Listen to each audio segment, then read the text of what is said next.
Chers collègues, bonjour. Émilie Gaillard, je suis absolument ravie d'intervenir, même si c'est en vidéo. Malheureusement, je suis assez loin. Je suis en Nouvelle-Calédonie et je tenais à remercier infiniment Initiative pour le désarmement nucléaire, pour son invitation qui m'honore et pour ses 10 ans d'anniversaire. Vous êtes aujourd'hui réunis autour de cette question des périls planétaires, des enjeux liés aussi à la paix, réinventer la paix, dans ce contexte que vous avez certainement dressé, qui est très particulier. Je sais qu'il y a encore une dizaine d'années, lorsque je parlais de risque existentiel par rapport à la menace nucléaire, et j'évoquais notamment les travaux de Günther Anders, sur le fossé prométhéen entre ce qu'on est capable de faire et ce que l'on est capable de penser véritablement dans toute la complexité, eh bien, mes étudiants encore étaient un peu perplexes, trouvaient que cette menace nucléaire était quelque chose d'assez abstrait, finalement, presque de l'ordre de leur manuel d'histoire sur la guerre froide. Malheureusement, on voit bien que ce péril planétaire et cette menace existentielle est une réalité. Il y a quelque chose de l'ordre du défi de l'entendement, le défi de ce qu'il est même intellectuellement possible de penser, si cela était possible pour tout le monde de réfléchir à ces questions. Et je vais vous accompagner à présent dans le cadre de cette table ronde intitulée Comment l'éducation, l'économie et le droit peuvent-ils contribuer à la paix? Comme vous le savez, je suis experte en droit des générations futures. C'est une thèse que j'ai soutenue en 2008 et depuis 2008, j'ai façonné du droit international, du droit interne, du droit pénal, du droit privé, du droit public. Bref, j'ai pris les notions fondamentales du droit que j'ai déclinées au transgénérationnel pour éprouver comment le droit pouvait instituer non pas une paix suspendue entre deux guerres, mais véritablement une paix durable, un processus durable de construction de tout un nouveau système aussi juridique, normatif, de gouvernance qui tienne en respect l'avenir. Alors commençons par le commencement. Qu'est-ce que le droit des générations futures et pourquoi penser ce droit des générations futures? Eh bien, c'est un droit qui est devenu nécessaire parce que nous sommes entrés à l'ère de l'Anthropocène, c'est-à-dire une nouvelle ère où l'action de l'homme et de l'humanité permet de complètement bouleverser les grandes forces géophysiques de la planète, permettent de coloniser l'avenir, permettent de mettre en danger, que ce soit en un seul instant, comme c'est le cas avec une menace nucléaire, si une bombe explosait, ou sur la durée, comme c'est le cas avec Fukushima, qui durablement contamine tous les jours l'océan Pacifique par les tonnes de litres d'eau qui sont contaminés, qui sont libérés quotidiennement dans l'océan Pacifique et qui, bien évidemment, ces radionucléides vont se bioaccumuler près de la faune et la flore sous-marine. Ça peut être une temporalité plus longue, différée, c'est-à-dire une action d'aujourd'hui qui va causer de manière certaine des dangers aux générations futures. C'est le cas pour le stockage des déchets radioactifs. Si un jour on a accès ou des organisations terroristes venaient à récupérer ces déchets, ou même si dans 5000 ans, puisqu'on sait que c'est la durée des temps des pyramides, il était écrit qu'il ne fallait pas entrer dans ces pyramides, nous y sommes entrés, eh bien, si dans 5000 ans, nos générations futures entrent dans ces lieux, dans leurs conditions humaines, elles seraient mises en danger. Et c'est déjà le cas aujourd'hui, de toute façon, dans les sites, ce qu'on appelle les villes fantômes, c'est-à-dire Pripyat ou encore Fukushima. Vous savez que même les robots ne peuvent pas atteindre le cœur des réacteurs, ils fondent. Donc il y a, comment dire, une sorte de décentrement, c'est une nouvelle forme de déshumanisation technologique, c'est-à-dire que nous créons des technologies qui ne respectent pas notre condition humaine, qui nous mettent hors du champ de la possibilité d'action et qui plus est une mise en danger systémique et trans-espèce, c'est-à-dire que les autres espèces en sont victimes. Vous savez bien que autour de Fukushima, dans les villes contaminées par les radionucléides, il y a des mutations du vivant, quel qu'il soit, et ces phénomènes suivent le cycle de reproduction qui va être bien plus rapide chez les insectes que chez certains mammifères. Toujours est-il que c'est une condamnation, une atteinte en fait à cette condition d'être du vivant, qu'il soit non humain ou qu'il soit humain. Et en fait, la pensée occidentale a été peut-être peu outillée pour penser à ces défis. En cela, le droit des générations futures est un outil qui est en pleine expansion à l'échelle internationale, mais aussi à tous les niveaux. De quoi s'agit-il? Il s'agit en fait de protéger d'une part l'intégrité de la Terre, vue comme un écosystème où tout est interdépendant et relié, que ce soit entre le vivant humain, non humain, mais également tous les éléments nécessaires à la vie. Tenir en respect nos arbres, tenir en respect aussi nos pierres, tenir en respect nos eaux, nos océans, tenir en respect la terre, comme tout simplement le font les peuples autochtones, qui, je vous rappelle, les chiffres parlent d'eux-mêmes, 80% de la biodiversité mondiale est détenue dans les quelques 6% de territoires détenus par les peuples autochtones qui ont cette symbiose, cette cosmogonie très particulière de respect de la terre-mère, qui peut paraître pour certains, notamment économistes, quelque chose d'un peu utopiste, peut-être bien pensant, mais non, c'est vraiment une manière d'être et de vivre ensemble sur cette planète au-delà des relations interpersonnelles et instantanistes.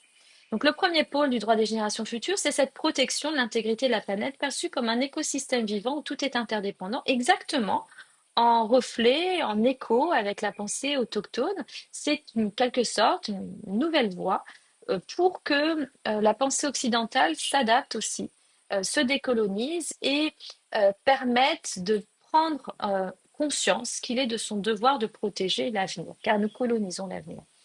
Cette colonisation de l'avenir concerne aussi un second pôle pour lequel j'ai également beaucoup travaillé, notamment avec différents collègues et principalement avec Amandine Cayol de la faculté de droit de Caen.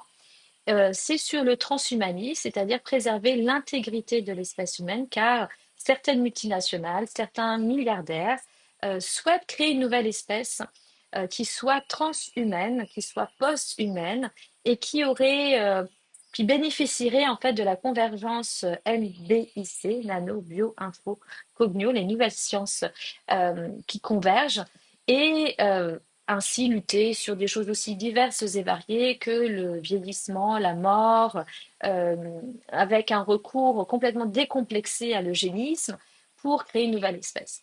Alors pour ce qui nous concerne, comment le droit peut-il contribuer à la paix? Eh bien, ce droit des générations futures, pour lequel je plaide depuis plus de 24 ans, il permet de synchroniser euh, l'action de l'humanité à l'ère de l'Anthropocène avec la gouvernance, les règles de gouvernance. Donc, plusieurs choses peuvent être soulignées. Déjà, une réforme complète des institutions.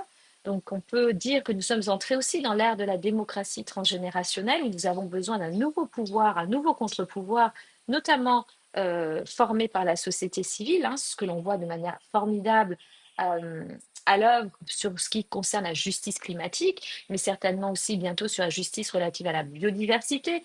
Tout ce qui concerne les risques existentiels, maintenant, va relever aussi d'un nouveau système de veille citoyenne, que ce soit une veille scientifique, que ce soit une science au service de la société civile pour qu'elle agisse en responsabilité. Vous avez des exemples de nouveaux, par exemple, de nouvelles prises d'indicateurs environnementaux. Là, pourquoi pas imaginer des prélèvements, des contrôles sur la radioactivité de certaines espèces vivantes autour de Fukushima ou autour de certains sites nucléaires avec, pourquoi pas, une visibilité et un suivi sur le très long terme. Ce qui nous manque en fait, des registres de santé, qui est une idée aussi qui a été plaidée par Maître Corinne Lepage. Par ailleurs, le droit peut permettre d'anticiper ces catastrophes nucléaires, ces catastrophes existentielles pour l'humanité. Donc, quand on parle de risques existentiels de l'humanité, vous l'aurez compris, ce sont des risques qui sont créés dès aujourd'hui, qui peuvent s'exprimer en un trait de temps, qui peuvent s'inscrire dans la durée pour se réaliser avec une certaine distance temporelle, ou qui vont se réaliser de manière certaine et ou incertaine dans un avenir qui peut être 50 ans, 150, 300 ans, voire 5 milliards d'années. Et ça, c'est un défi pour les juristes parce que les juristes, ils ont une tendance à penser dans l'instantanéité, l'ici et le maintenant. C'est ce que j'ai appelé le paradigme de la réciprocité juridique. Or, il faut créer un nouveau paradigme qui permette de donner une place à cette dimension transgénérationnelle. Ce paradigme, c'est le paradigme de la symétrie juridique. Et une fois qu'on décline le droit, les catégories fondamentales, mais surtout aussi, pour ma part, ma spécialité, c'est les droits fondamentaux. À côté des droits fondamentaux, on aurait aussi des devoirs tout aussi fondamentaux de préserver les droits des générations futures à l'intégrité de leurs conditions humaines, à leur droit à la vie, leur droit à la vie n'étant pas seulement le droit de ne pas être condamné à une peine de mort, mais le droit de naître, de vivre sur une planète qui est vivable. Tout cela s'inscrit dans une longue tradition initiée par la Fondation Cousteau dès les années 90, l'UNESCO avait adopté, voulait adopter cette Déclaration universelle des droits des générations futures, mais comme tout projet pionnier, ça a été transformé en une déclaration de responsabilité, car on n'avait pas encore cette conceptualisation du paradigme de la symétrie juridique à l'époque. Et pour avoir rencontré Pierre Chastan, qui faisait partie de l'équipe Cousteau, j'ai en ma possession des documents qui montrent que cela devait être présenté au sommet de la Terre en 2002 à Johannesburg. L'idée, en fait, quand on est dans le sens de l'histoire, c'est qu'aujourd'hui, avec le sommet de l'avenir qui s'est tenu en septembre dernier aux Nations Unies, et puis dans la continuité de grands traités qui ont été adoptés, que ce soit là sur l'interdiction des armes nucléaires, le TIAN, ou encore on voit bien les traités qui sont actuellement à l'œuvre sur la protection des océans, la pollution plastique, qui sont vraiment des sujets majeurs, globaux. Là, il y a eu une déclaration des générations futures qui a été adoptée, qui est malheureusement pas suffisante, qui montre qu'il y a un défaut vraiment certain de conceptualisation encore à l'échelle internationale de ce droit des générations futures. Il n'en demeure pas moins que la marche de l'histoire va vers une plus grande compréhension de la figure des générations futures comme étant une nouvelle figure pouvant instituer une paix durable. En conclusion, comment l'éducation, l'économie et le droit peuvent-ils contribuer à la paix? Eh bien, l'éducation, à titre tout à fait modeste, j'ai créé un master de droit des générations futures à Sciences Po Rennes au campus de Caen. Toutes les étudiantes, parce qu'elles sont majoritairement féminines, ont des postes, que ce soit au ministère des Affaires étrangères, où on fait des expériences de terrain auprès de différents services à l'ONU. On voit bien qu'il y a une demande et un besoin de diffusion de ce master et je serais très heureuse, si certains d'entre vous souhaitent créer également des projets un peu plus affinés, de vous accompagner. Et l'économie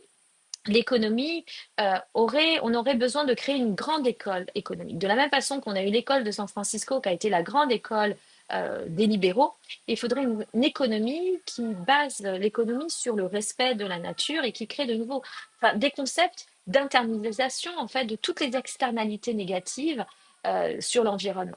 En fait, on ne peut pas penser une croissance infinie sur un monde aux ressources limitées. Ce que disait un professeur américain, celui qui le croit est soit un fou, soit un économiste. Alors, vous voyez, les défis sont grands.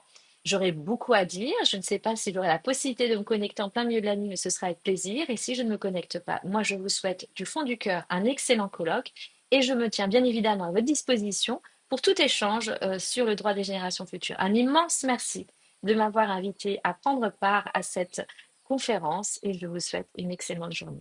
À bientôt.